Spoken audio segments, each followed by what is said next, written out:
E a outra coisa que é um fenômeno muito interessante, que é a questão do efeito expectante ou efeito bystander, que é o seguinte: essa molécula, ela é solúvel pela membrana plasmática. Então, apesar da liberação da molécula só ser feita no interior da célula através da clivagem enzimática do linker, que a molécula está ligada ao anticorpo, mas uma vez que ela está no citoplasma, ela pode se difundir pela membrana e atingir células na vizinhança que não expressam a proteína de interesse, que vai se ligar ao anticorpo. Então, isso é uma coisa muito interessante quando a gente está falando de heterogeneidade tumoral, que tem algumas células do tumor que expressam o HER2 e outras que podem não expressar. Meu nome é Romualdo Barroso, é um grande prazer fazer parte agora do time do Clinical Papers, aqui na área de câncer de mama. Sou oncologista clínico em Brasília, no Hospital Sírio-Libanês. Um grande prazer.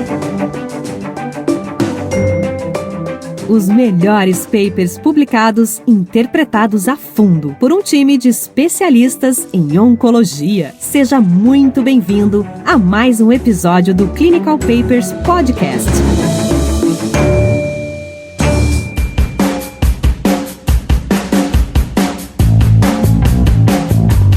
Para esse primeiro episódio, o Romualdo sugeriu um artigo publicado na New England agora em março de 2022, que comparou o uso de trastuzumab e deruxtecan versus trastuzumab e entancine para o tratamento de câncer de mama avançado. Prazer, então, falar com você, Raniel, e falar sobre esse artigo aí, que sem dúvida é um dos maiores avanços na oncologia mamária aí dos últimos anos. É uma droga muito promissora, trastuzumab deruxtecan, que sem dúvida promete mudar aí realmente o landscape de tratamento da doença HER2 positivo e, como a gente vai ter na ASCO nos próximos dias também, prometendo mudar o landscape, inclusive de tumores não HER2 positivo. Por isso que esse artigo aí, o trastuzumab deruxtecan versus o TDM1, é um artigo importante. Ele é um artigo que já muda a conduta. O que acontece?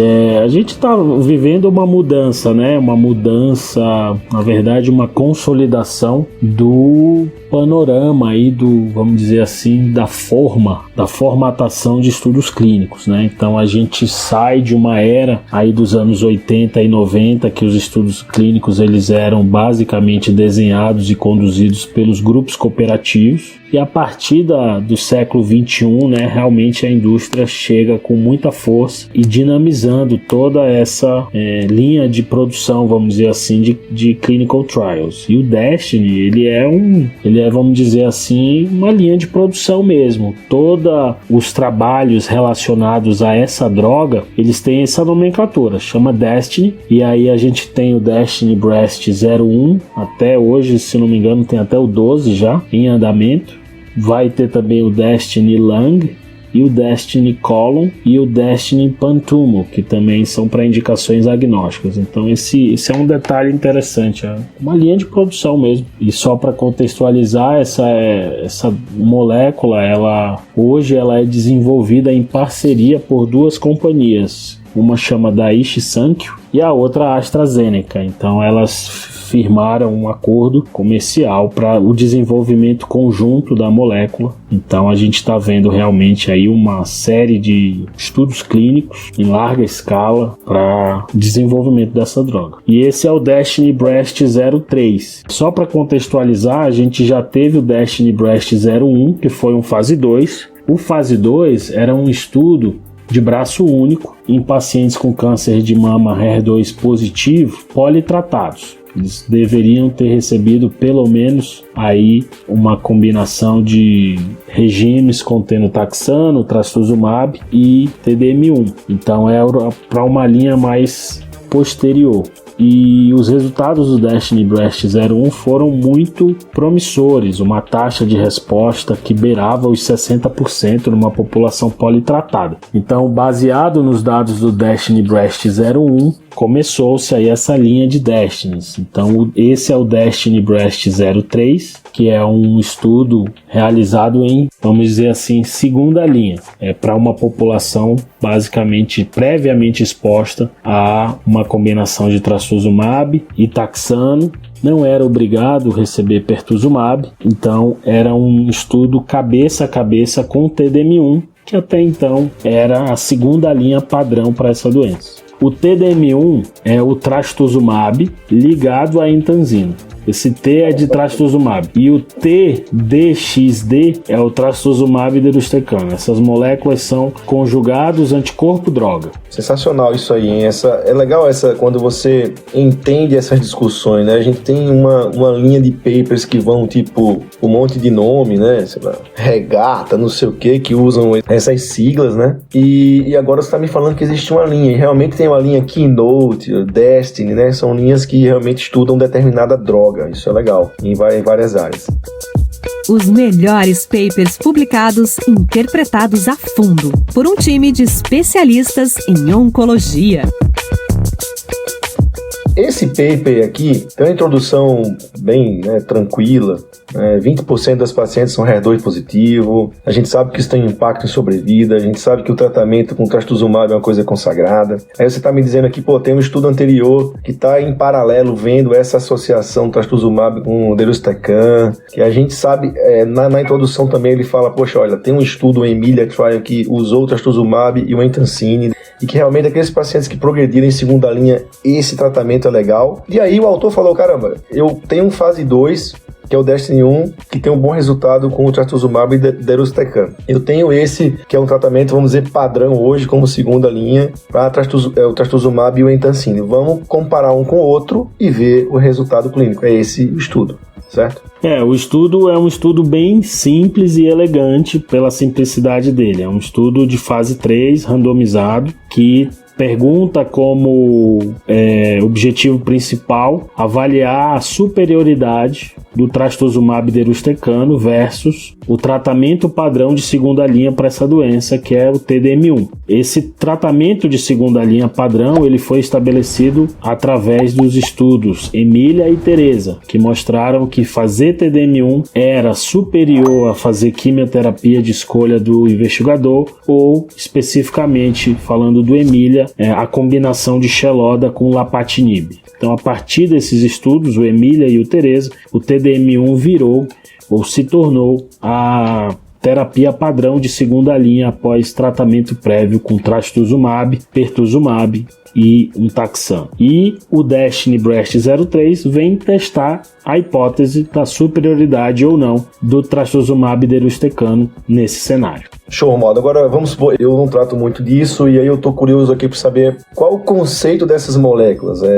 O que é que cada uma, essas conjugações, vamos falar assim, como é que elas funcionam e por que existe um potencial benefício com essa nova associação com o deruxtecan? Joia, o desenvolvimento dessas moléculas, que em inglês a gente chama de ADCs, né, mas são os conjugados anticorpo-droga, não é um conceito novo, é um conceito já antigo que há bastante tempo tem se tentado o desenvolvimento dessas moléculas. E elas são basicamente um conjugado de um anticorpo que tem um alvo definido, então você precisa ter um alvo no tumor bem definido, e na construção dessa molécula há uma ligação com um agente citotóxico, que no caso do TDM1 é um derivado da entanzina, que é um agente antimicrotúbulo, e no deruxtecano é um derivado, né, do deruxtecan, que é uma droga da classe dos inibidores de topoisomerase 1. Então, seria, vamos dizer assim, um primo do irinotecano. Por isso que o deruxtecano, ele tem essa nomenclatura aí parecida com o irinotecano. É um inibidor de topoisomerase 1. E como eu te falei, o conceito, o desenvolvimento clínico não é novo. É tanto que o TDM1 já está aprovado aí há bastante tempo. O TDM1 também é um conjugado droga-anticorpo. As diferenças agora basicamente que a relação anticorpo-droga do deruxtecano é maior. Eu tenho 8 moléculas citotóxicas para cada anticorpo. No caso do TDM1 é 4:1. Outra coisa que eu acho que é muito importante em termos de diferença entre as duas moléculas, a entanzina é um agente antimicrotúbulo e a gente já usa agente antimicrotúbulo muito comumente em câncer de mama. Ponto de virada no desenvolvimento dessas drogas e por que o trastuzumab deruxtecano é diferente pode ser explicado talvez por 3 principais características. Primeiro, a relação anticorpo droga. Enquanto no TDM1 a gente tem 4 agentes citotóxicos para um anticorpo, no derustecano a gente tem 8. Isso é legal porque a gente vai ver toxicidade, agora faz todo sentido o perfil de toxicidade de cada conjugação quando você está me falando isso, né? Aquela associação, essa parte citotóxica é bem mais atuante, vamos falar nesse primeiro esquema. Agora eu entendi, as coisas fizeram sentido. E a outra coisa que é um fenômeno muito interessante, que é a questão do efeito expectante ou efeito bystander, que é o seguinte: essa molécula, ela é solúvel pela membrana plasmática. Então, apesar da liberação da molécula só ser feita no interior da célula através da clivagem enzimática do linker, que a molécula está ligada ao anticorpo, mas uma vez que ela está no citoplasma, ela pode se difundir pela membrana e atingir células na vizinhança que não expressam a proteína de interesse, que vai se ligar ao anticorpo. Então, isso é uma coisa muito interessante quando a gente está falando de heterogeneidade tumoral, que tem algumas células do tumor que expressam o HER2 e outras que podem não expressar. Então, isso é algo também muito significativo. Muito legal, Romualdo. Os melhores papers publicados, interpretados a fundo por um time de especialistas em oncologia. Vamos seguir aqui no paper agora.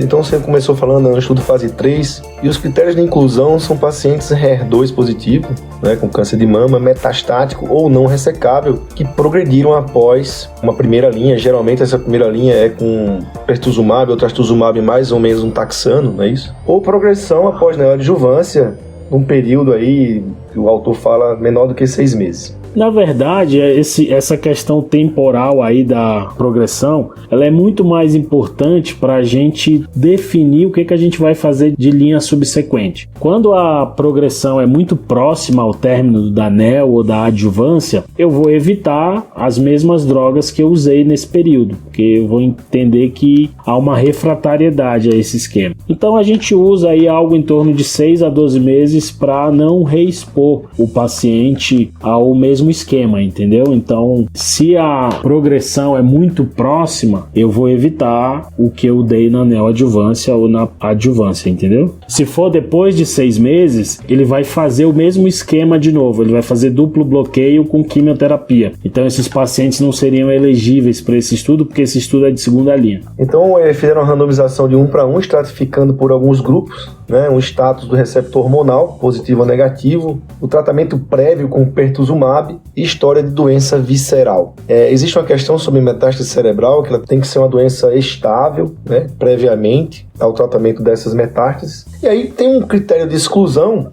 que é exatamente metástase cerebral sintomática, ou que precisa de algum tratamento cirúrgico, eu imagino, e também o uso prévio com uma terapia conjugada, né, como, por exemplo, o trastuzumab e o entancine. E aí tem um negócio aqui que eu imaginei, poxa, isso aqui deve ter alguma relação com o efeito colateral, que ele comenta bastante, um parágrafo inteiro dedicado à questão da disseminação intersticial pulmonar, né? Existe um padrão de disseminação pulmonar que eu acho que deve ter alguma coisa a ver, né, Romualdo? Isso, a gente aprendeu aí nos estudos de fase 1 e no próprio Destiny Breast 01 que o principal evento colateral de interesse relacionado ao derustecano é o risco de pneumonite intersticial. Então, pacientes que já tenham um comprometimento pulmonar, já tenham insuficiência respiratória, tenham algum tipo de doença pulmonar intersticial prévia, eles foram excluídos até por uma questão de segurança, porque houve nos estudos iniciais, inclusive óbitos relacionados à pneumonite intersticial induzida pela droga. Então esse é um critério de exclusão importante no estudo, como você chamou a atenção, por conta desse perfil de toxicidade. Se tinha muita preocupação como que seria o perfil de toxicidade no Destiny Breast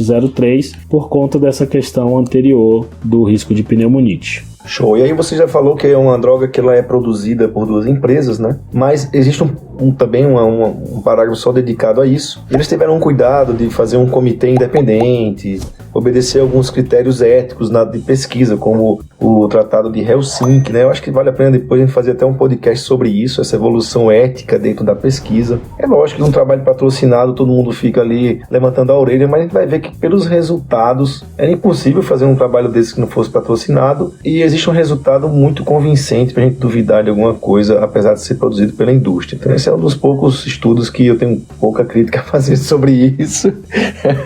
E ele tem uns endpoints bem, né, tradicionais, sensatos, que o endpoint primário, que é tempo livre de progressão, que tudo isso era revista por uma central de revisão, blá, blá, blá. E também os endpoints secundários, que era a sobrevida global, a avaliação da resposta pelo tumor, a segurança e também sobrevida livre de doença, só que agora avaliada pelo investigador. Ele investigava a sobrevida livre de doença por uma central, ele colocou como secundário investigador. Do ponto de vista prático aqui, eu quero saber o endpoint primário, se isso tem algum impacto em sobrevida global e qual é a segurança do uso da droga. Acho que isso é o mais importante desses endpoints, né, Roman?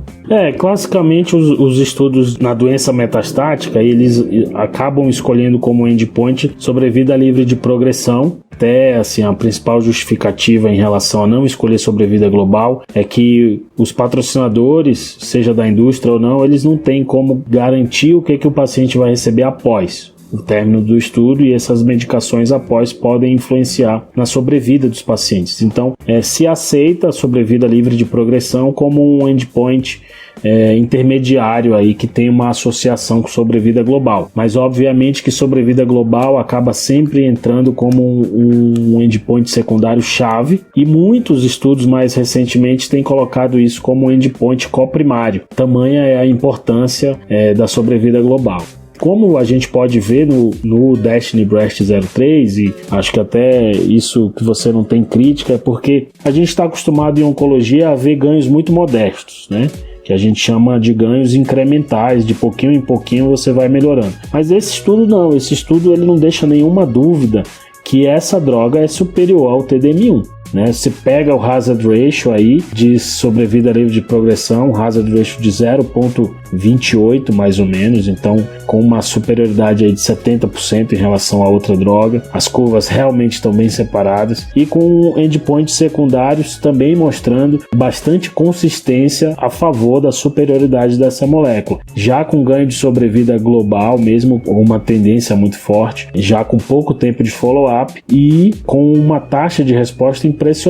Quando a gente pega a resposta objetiva acima de 80% de resposta, versus ao redor de 20 a 30% no braço do TDM1. Então, 80% no deruxtecano versus 34% no TDM1. E a sobrevida global aqui, embora ela não esteja madura, mas ela já tem uma tendência forte aqui em relação à sobrevida global. Quando a gente olha os dados de subgrupo também, no Forest Plot, a gente observa um benefício da medicação em todos esses subgrupos. Então, assim, realmente é um estudo que você tem pouco a questionar do ponto de vista metodológico. É muito limpo, muito clean, todo o desenho e os resultados também são muito díspares. Clinical Papers Podcast.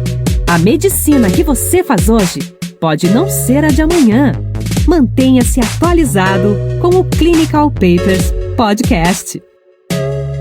Vou aproveitar, você falou dos resultados, mas assim, existem coisas interessantes no método estatístico. Após um planejamento, né, de mais ou menos 500 pacientes, eles pensaram numa análise interina. A gente já discutiu em alguns episódios prévios o papel dessa análise interina. Olha, a gente está usando uma droga que tem um perfil de toxicidade que é preocupante. Será que vale a pena a gente seguir esse estudo inteiro até o final? Talvez a gente precise olhar o resultado um pouco antes, saber se tem algum óbito, saber como é que tá isso. Só que quando você abre o dado previamente, né, ele não fala muito bem isso no estudo, mas eu entendo que isso é uma análise interna de segurança, né, de safety. Mas quando ele abre isso, ele precisa recalcular o valor do P, né? Porque existe toda uma questão, foi discutida isso anteriormente em alguns episódios. Então, quando ele falou assim, olha, um centro independente abriu os dados, ele estimou uma data, estimou um número de eventos, mais ou menos com 245 eventos, né, de disease-free survival, né? Então, ou então um óbito.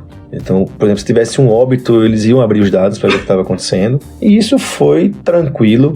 Eles abriram esse dado, um P, só para vocês terem ideia, o P para ser significativo com essa abertura da análise uterina, ela tem que ser menor do que 0,0002. Então assim, olha como ele corroeu o valor do P de 0,05 que a gente conhece. E eles conseguiram seguir no estudo avaliando essa análise primária. Isso é bem legal, realmente foi algo que foi feito. E eles falaram assim, eu vou abrir o PFS. Se for legal, eu vou olhar o dado sobre a vida global e a gente vai considerar o estudo concluído se o P nessa análise uterina for de 0,00265. O que não aconteceu para a sobrevida global. Tem algumas explicações para isso. O tempo, né? O tempo realmente para essa avaliação é um tempo curto, né? Acho que às vezes sobrevida global você só vê um ganho realmente depois de alguns anos, mas ele chegou bem próximo e como o Rodo falou, só para vocês terem ideia, a sobrevida global ela está em 94,1% versus 85,9% nesses 12 meses de avaliação. Então assim, é um trabalho que tem tudo para continuar tendo resultado, eles vão chegar nessa sobrevida global. Algumas coisas interessantes eu vou perguntar para você, eu percebi aqui, saber se isso tem algum impacto. Tem muito paciente da Ásia, 60%. A gente sabe que câncer de mama tem alguma questão com afrodescendentes, tem essa questão aí um pouco de raça. Apesar de que, se a gente pegar aqui raça, pacientes negros são só 4%, brancos 30% e asiáticos 60%. Você vê algum problema nisso?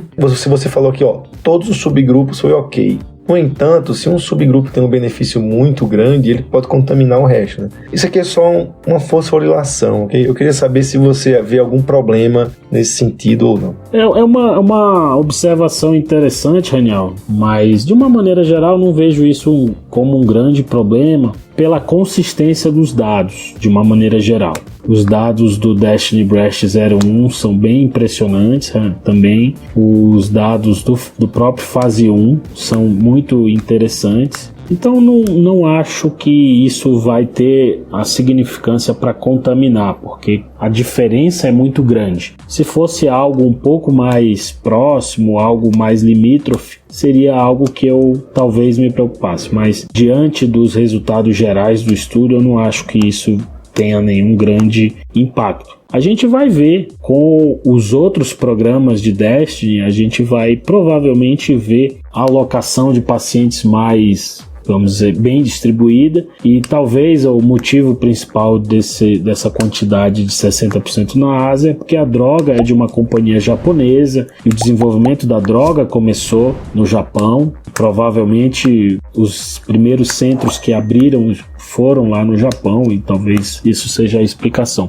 Mas realmente não é comum em oncologia. A gente acaba vendo a maior parte dos pacientes vindo da América do Norte ou da Europa. Então, realmente é algo interessante essa tua observação. Se a gente continuar aqui na tabela, o status R2 3 cruzes foi em cerca de 90% dos pacientes, né? Isso é muito legal. O status hormonal foi 50%, meio a meio, e como o Romualdo falou, existe um gráfico aqui, olha assim, isso não teve impacto nenhum em benefício ou não. Foi bem interessante como análise de subgrupo. E pelo menos 50% dos pacientes tinham recebido, 70% dos pacientes tinham recebido 1 ou 2 linhas de tratamento prévio.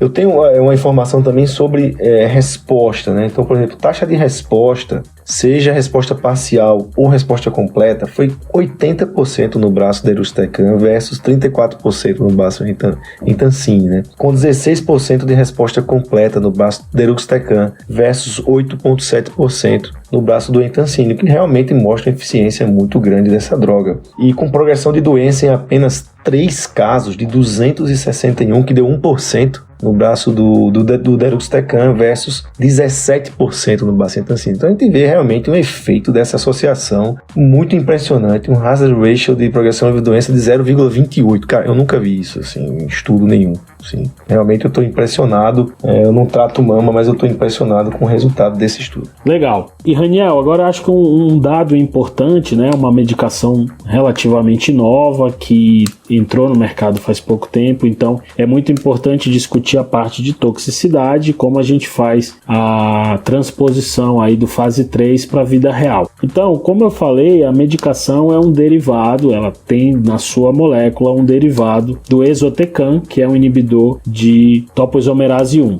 Então, à semelhança do irinotecano, que a gente já tem muito mais familiaridade na oncologia clínica, os principais efeitos colaterais da classe são efeitos mielotóxicos Então a droga aí tem aí ao redor de 40% de neutropenia, 30% de anemia, 25% de plaquetopenia. Quando a gente vai para efeitos grau 3 para cima, neutropenia chega a 20%. Então tem que ter um pouco de atenção com relação a isso. Entre os ciclos, sempre pedir o hemograma. E outra coisa que chama atenção é um pouquinho a questão das náuseas. Então, inicialmente, não se fazia nem pré-medicação com as náuseas, mas no estudo houve aí 73% de náuseas, com 7% de eventos grau 3. Nos guidelines da ASCO, hoje é recomendado o uso de pré-medicação antiemética para essa molécula, porque ela é considerada com um potencial emetogênico moderado a alto, tá bom? Então, idealmente,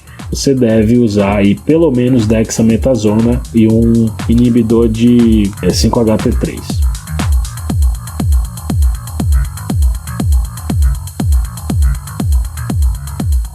E fala uma coisa, eu vi aqui tem a toxicidade que eu acho muito relevante para essas mulheres, é a alopécia, né? A alopécia 36% versus 2%. Eu queria saber se isso vai impactar na sua indicação, a primeira coisa. E a segunda coisa, assim, do ponto de vista prático, eles usaram em média 14 meses essa associação, né, com o deruxtecan e usaram apenas 6,9 meses em Tansine. Eu queria saber o tempo de uso, quando é que se para, se usa até quando, e essa questão da alopécia que eu fiquei bem curioso com isso. Joia. A alopécia é algo que assim não é 100% dos casos, 36%. A grande parte dessa alopécia grau 1, ou seja, não tem uma alopécia completa, mas você não pode dizer para o paciente que não tem alopécia. Então, a recomendação é, vamos dizer assim, modular a expectativa do paciente de que a maior probabilidade é que ele não tenha uma alopécia completa, mas que não dá para garantir.